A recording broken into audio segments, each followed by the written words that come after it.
So if you'd start by introducing yourself and just telling us a little bit about your name and how you got your name.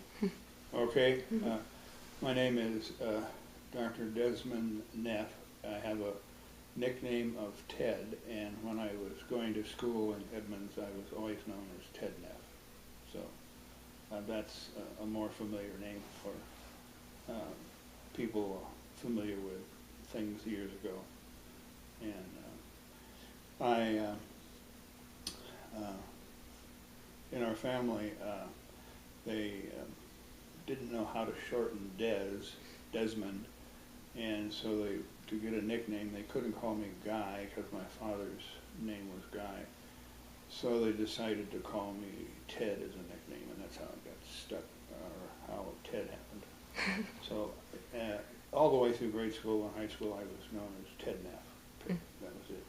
You know. No one ever called you Desmond? Not in high school. Oh, wow. Yeah. So where did you grow up as a young child? My folks moved to Alderwood Manor when I was 11 years old. Mm-hmm. And so I lived up in Alderwood by Martha Lake all the way through high school. And then after I graduated from high school, Bev and I got married and we went off to college. Wow.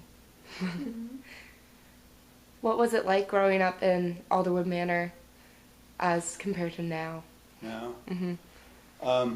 It was a very wide open area, very large areas of undeveloped land, and so we actually lived out in the country, really a long ways away. And at that time, there was one high school in Edmonds School District, and it was in downtown where the center is. And so it didn't make any difference where you lived. If you lived clear out at Martha Lake, you went to Edmonds. Mm. If you lived over in Montlake Terrace or Briar, you went to Edmonds.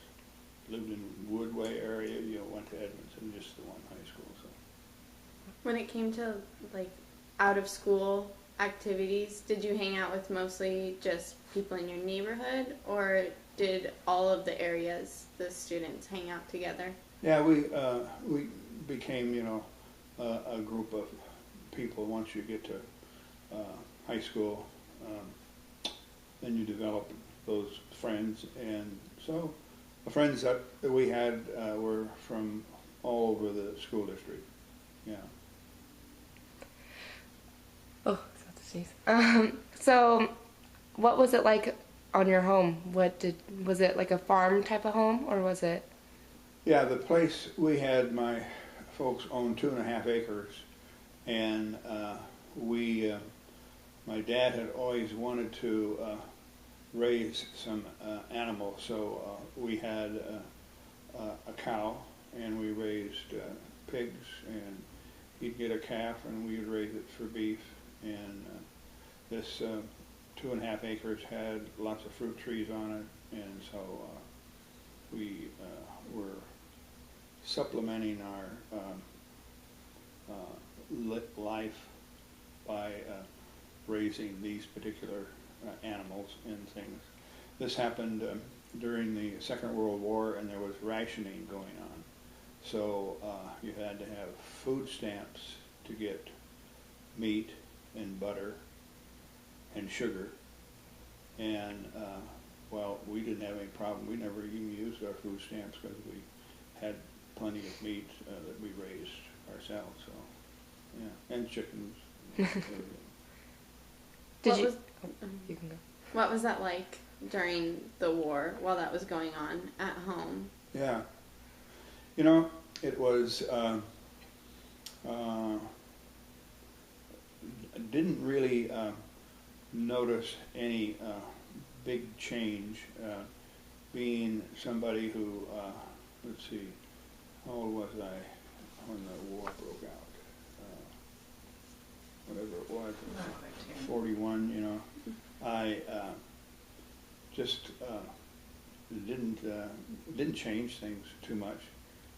There were some things you couldn't do, you know, but yeah, it was really didn't have any direct effect. And as a kid, you know, what the heck, you know, you're not thinking about those kinds of things at all, you know. So. Did it impact any of your schoolmates? No, not that I remember. We, by the time we graduated from high school, we were all impacted because at that time, when you were 18, you had to sign up for the draft, and so most people then that I was in high school with were 18 by the time we graduated, so we all had to sign up for the draft.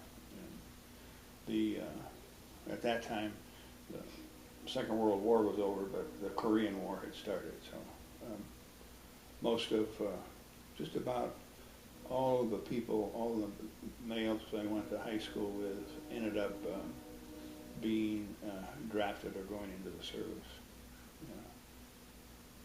Was that scary? No, I don't know. I never ever went into the service, but you just knew that when it came time, you had to sign up for the draft, and there were things that would defer you. To begin with, if you were going to college, they wouldn't draft you out of college. So a lot of people, to avoid getting drafted, went to college. Well, they only had that rule for a short time, and then they said, no, just because you're going to college doesn't make you have a deferment, but if you're going to college and you're married, we won't draft you. Well, then it didn't take people very long before they decided, well, I don't want to get drafted, I'm going to get married. Mm-hmm. And so they then changed the rule after a while to say, well, if you're going to school and you're married and you haven't been in the service, you can still be drafted. But if you have a child, we're not going to draft you. Well, by the time they got to that rule, we had been married and had our first child. So I just missed the first and never made it to the service. So that's lucky. Yeah. What was it like when you first met your wife? Well, we went to high school together, and but we never dated the 4 years that we were in high school. We we met at a dance after our senior year. In fact, she likes to tell the story that we had, at that time, down at the, what's the hall? Masonic Temple. The Masonic Temple. They had a teenage dance every Friday night.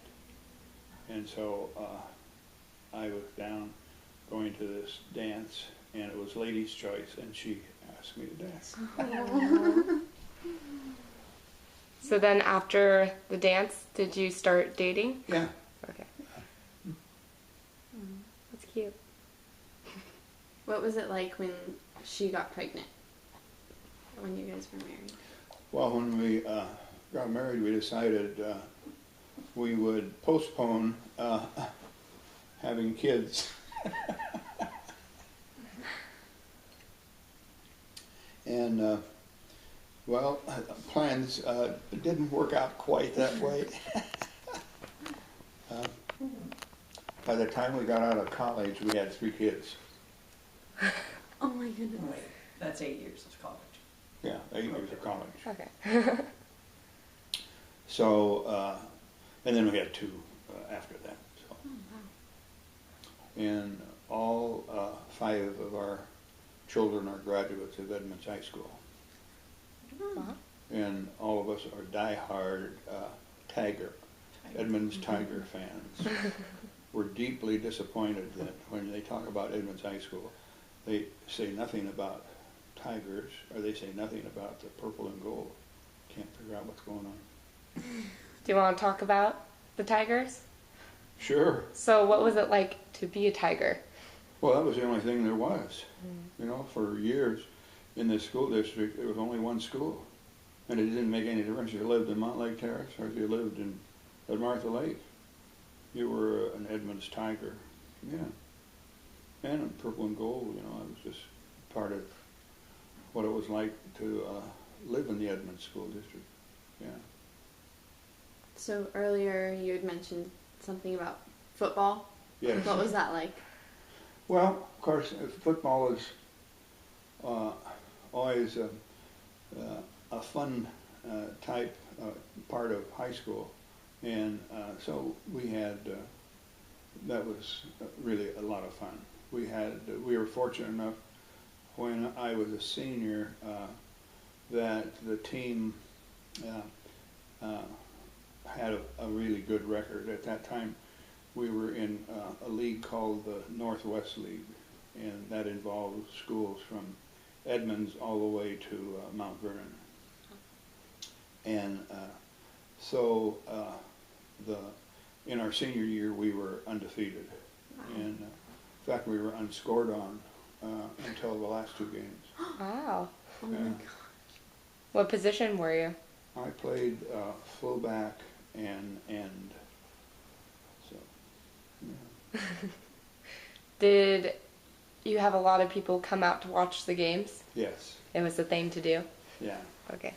In fact, it was kind of interesting. At that time, they would even, the day of a game, they would send school buses out through different parts of the school district, and you could get on the school bus and they would bring the kids down to the playfield. We played on the field down here by the Civic Center. Oh. And and so if you were going, I remember when I was going to school in Alderwood at the grade school, I could get on the bus up by Martha Lake. They would bring you all the way down to Edmonds. You could watch the football game and then get back on the bus, and they would go back out through the district and drop the students off. Wow. So, yeah. Do you feel that the sense of community was stronger then than it is now? I think so. Yeah. Yeah. Do you want to elaborate on that? Like, what was it like in comparison? What are the Yeah. differences? Well, you know, the social activities of the high school, you know, spread throughout the entire district. So it didn't make any difference whether you lived in Montlake Terrace or lived in Meadowdale or whatever. You were part of Edmonds. Yeah. So if you're walking down the hallway of Edmonds High, could you describe it? Like how many students attended while you were there? Yeah. When we graduated in 1950, and our class size was 144, was it? 100. About that. Yeah. Wow. And so it was a four-year high school, and so you know, you knew just most people. And like so many situations, you always, as a freshman, I knew a lot of the sophomores and juniors and seniors because they were the ones that were the shakers and movers in the high school. Mm-hmm. And by the time you become a senior, you know very few freshmen or sophomores. Is it the same way now? Yeah. Mm-hmm. Yeah, you know, you don't even know who those people are. Yeah. How many teachers were there? Oh, you know, I don't remember. We got a yearbook, and but yeah, we had. Well, there was, you know, enough teachers to teach all the subjects that they had. So, yeah. Where did you go to college? I spent 1 year at a prep school in Washington, D.C., because I was hoping to get into the Naval Academy and become a naval officer. And so I went back there to take training for passing the test to get into the academy. And then I spent the next, I was unsuccessful in getting into the academy, so then the next 4 years I went to Washington State. And then after 4 years at Washington State, I was accepted to dental school, and I spent 4 years at the University of Washington. So you were a dentist? Yes. Okay. How did you get interested in dentistry? When I was going to school in Pullman, I went there on a football scholarship, and so I was planning on making coaching and teaching a career. And after, was it the first 2 years? Mm-hmm. Or the first year? After 2 years. Yeah, we came home at Christmas time, and my sister and her husband had he had just graduated from Western Washington College, and he was teaching school in Chimacum, across the Sound.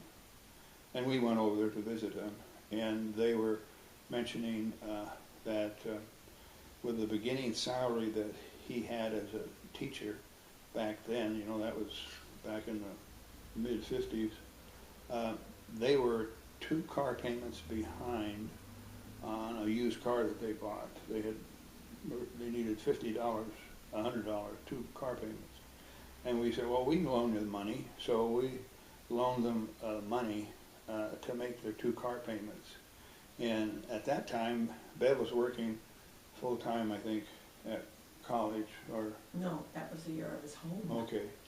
But I didn't have any expenses because I had a scholarship and I had a part-time job. And so I'm thinking, I'm going to school to become a teacher, and financially I'm better off as a student than they are. I'm loaning them money, and I'm going to go into the teaching profession. And I thought, maybe I ought to look into an area where I have a better chance of generating an income. And I had taken a class in the physical education that involved, you had to learn the origin and insertion of every muscle in the body. And so I found that really interesting, and I did very well on that. I made that course. And so I thought, well, maybe I ought to look into something that involves the human body. And then that's how I happened to get into dentistry. I chose dentistry over medicine because I thought it would really be nice it'd be interesting to be a physician. But I thought, if I get done work, it'd be nice to go home and not have to go back and deliver babies or sit broken legs or go to emergency. You'd be on call all the time. And if you're a dentist, that's rare. Once you do your day's work, you're done. You don't have to. It's rare that you have called back for that. So I chose that over. Also they had a veterinary school in Pullman, and I talked to people who were going to vet school, and they said veterinarians are even worse than physicians. They have more calls, and they have to go out, because if you're a veterinarian and a farmer calls and he says, my cow's down in the pasture, you can't say, put the cow in a trailer and bring it to the office. You got to go wherever the animal is. So you have more calls and more difficult calls, and that didn't appeal to me. So. You like the lifestyle. Gotcha. So tell us about your children, your kids. What was that like raising them? Yeah, we had, like I said, 5. We had 2 girls and then a boy, and then 2 girls. So I came from a family of 5, and we had 4 boys and 1 girl. So we we kind of did the switcheroo.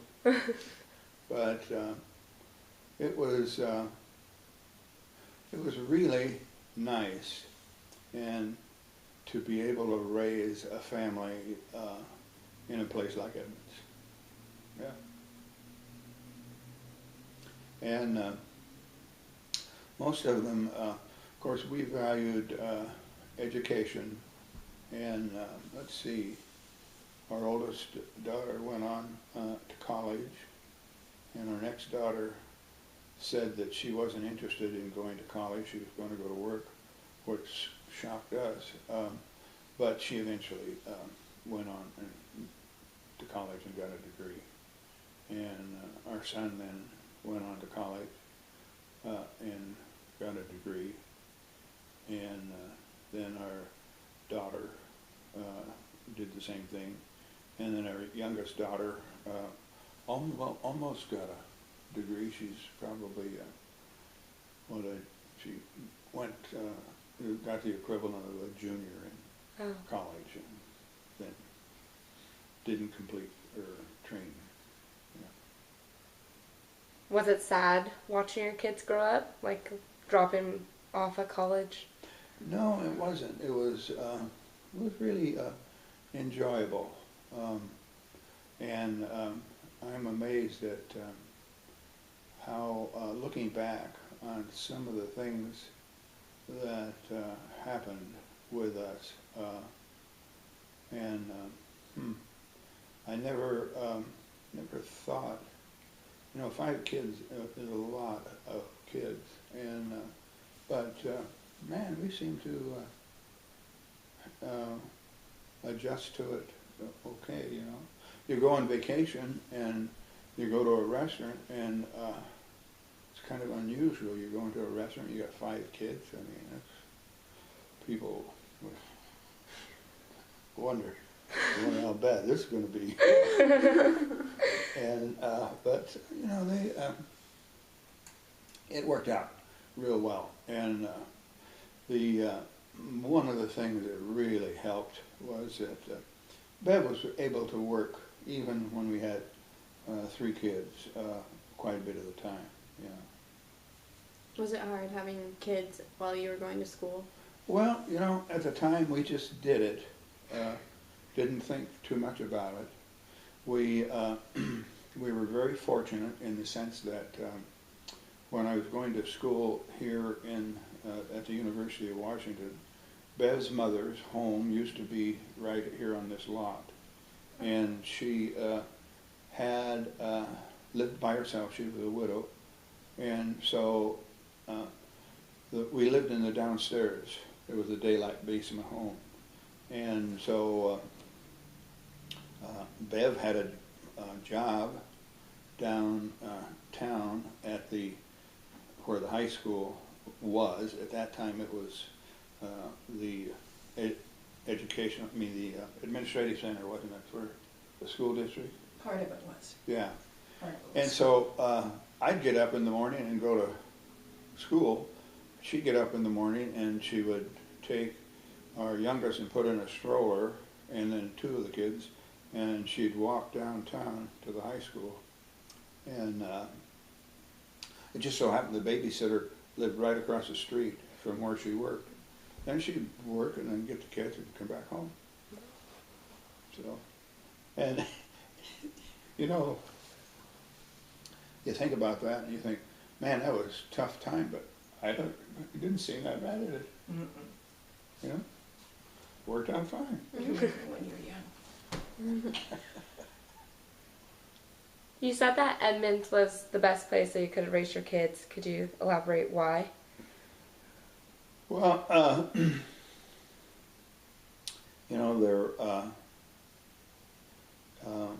from the point of view of education, we felt strong about the education of the Edmonds School District. It was top quality, and we liked living in the Pacific Northwest, And so, you know, from that point of view, it was nice. And then after living here this long, we had developed a lot of friends and connection. And so it's always nice to be in a situation where you know a lot of people and they know you. So, you know, that part of it worked out good. Part of my career as a dentist, I ran for the school board, when was that, 1970 something? Yes.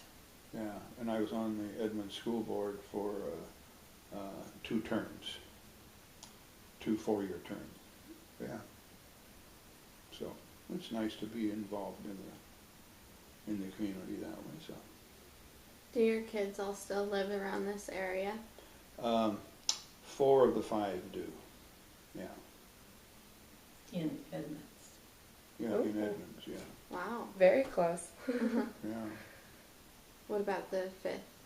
The 5th one lives in Southern California, in a town called Pacific Palisades, which is right next to Santa Monica in Southern California.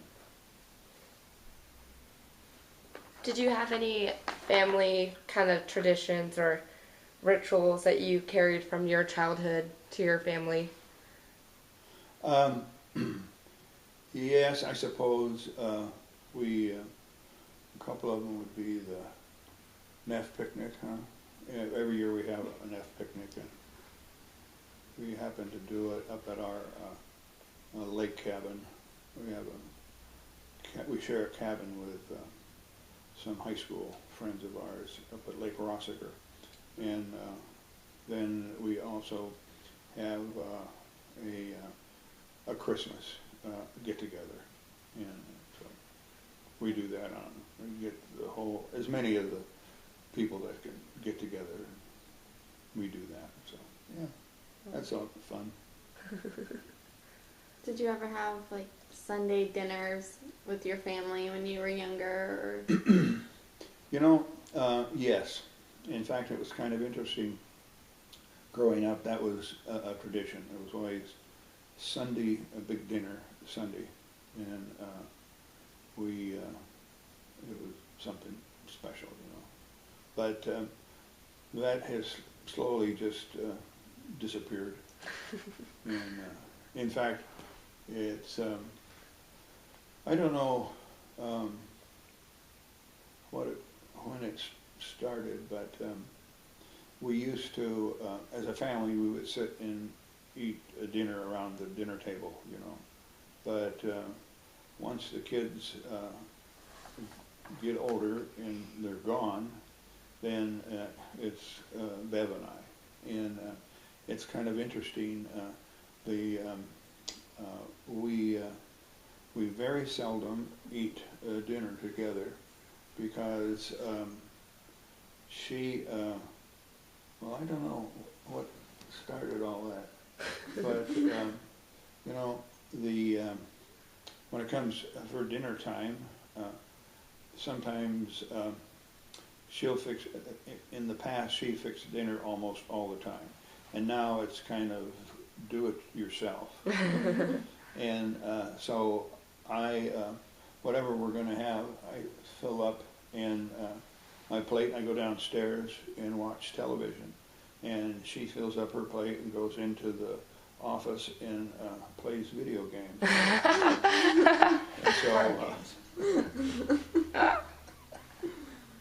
we that works out fine. Sorry.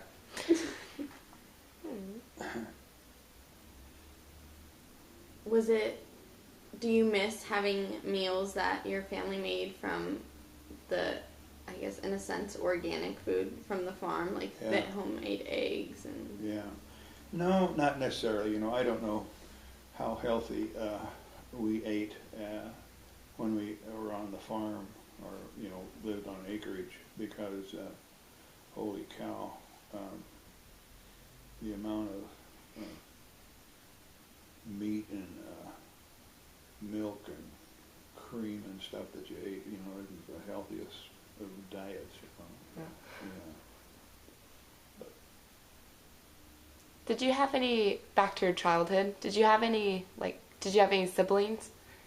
Yes, there were 5 in our family, 4 boys and 1 girl. And when we moved up here from California, my oldest brother was, I think, 17 or 18. He had graduated from high school down there, so he didn't come up. But my 2 other brothers and I then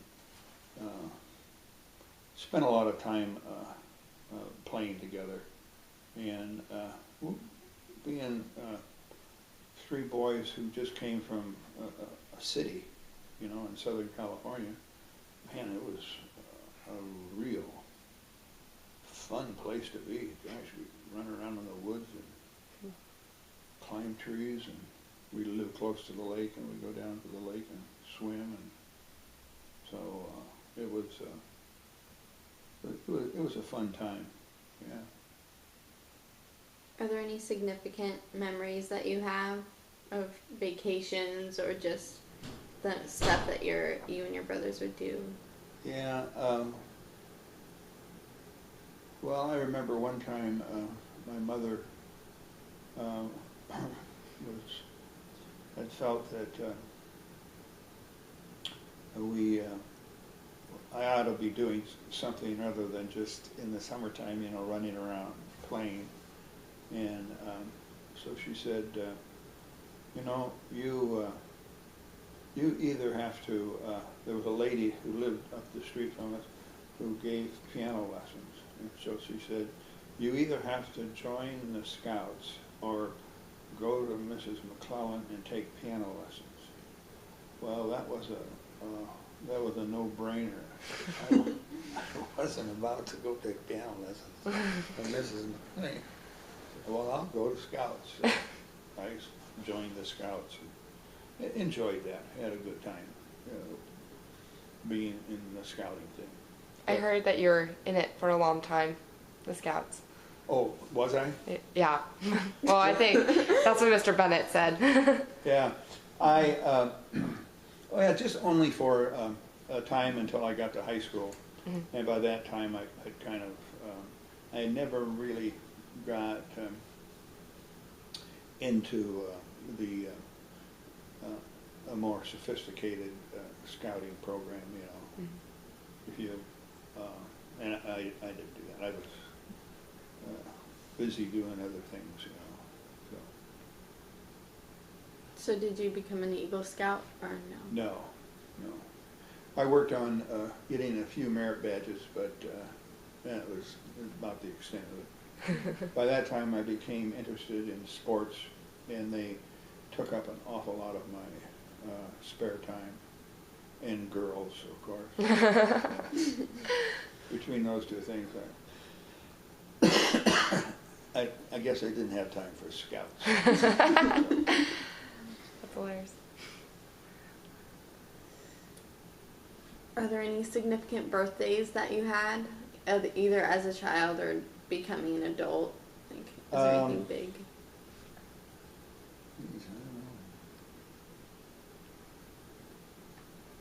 Like your 18th? What was that like, turning 18? Yeah, you know, it wasn't nothing, you know, really significant about that I can remember. And I don't know if any of the other who were or not. No, I don't think so. Of course, I suppose when you get to be 50, you should be some, but I don't think we did anything special. I teased Bev because I married an older woman. She's 8 days older than I am. Oh. For our anniversaries. What's that? Our anniversaries. Yeah. Yeah, we had our kids had a special surprise anniversary on our 40th. At that time we lived across the street in the house over there. And then well, it was a year ago, wasn't it? Mm-hmm. A year ago we celebrated our 60th wedding anniversary. Oh my gosh. Oh.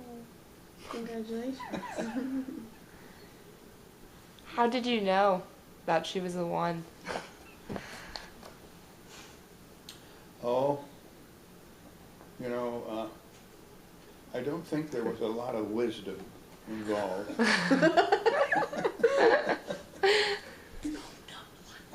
Yeah. No, I think what it boiled down to is that after we met in March, after we had graduated from high school, and at that time I had decided to go to school in Pullman, and she didn't, she proceeded to, we were talking about it, she said, well, I'm not going to let you get over there without me, and so we better do something about that. And I felt the same way too. I wasn't interested in going over there and having a long distance romance with somebody who's here in Edmonds. So she has a different story to say about that, I don't know. So that's, we just decided to go ahead and get married, and then we'd go to school. And she had no interest in going to college. She was she was one of the valedictorians in our graduating class. Wow. But had no desire to go to college, so. So did you just not go to Pullman after you guys got married, or did you guys both go? Yeah, we left. In fact, we got married in August, and what was it? 4 days later, we went to Pullman and spent 4 years there. But, yeah. So, looking back on your life, do you have any important lessons that you could tell Our generation. Yeah. Yes. I would think that the best thing to say is smell the roses along the way. And I think that's an important thing, yeah. And we kind of followed that a lot. I remember one time we were on vacation, and we were over in Montana visiting some friends. And this was in central Montana, and we were planning on leaving there and going to Yellowstone and see some of the sights. And I looked on the map and I realized, wow, Mount Rushmore isn't very far from here. And Mount Rushmore is on the far west side of South Dakota. And so I said, well, why don't we go to Mount Rushmore? And so it wasn't a planned thing. We just went. And so I was thinking, I thought, well, if we don't get there now, we'll get there some other time, Well, that's the only time that we've ever been to Mount Rushmore. So we just went ahead and took a little more time and went over to see that, So I think that's an important thing to keep in mind. Just go ahead and take the time to do some of those things. Yeah. And fortunately, we were able to do some of those kinds of things, And so that was nice. And we've had some really good vacations. We've, as a family, have floated, rafted rivers with not by hiring, going to a guide. And the first one we went on was the Green River, wasn't it? Green Yellow. Yeah, river in Utah. And then we floated the Grand Canyon. I've done it twice. And we've taken, I think, all the family at different times. And that was a fantastic fantastic trip. And so that's been, those were really fun vacations. Yeah.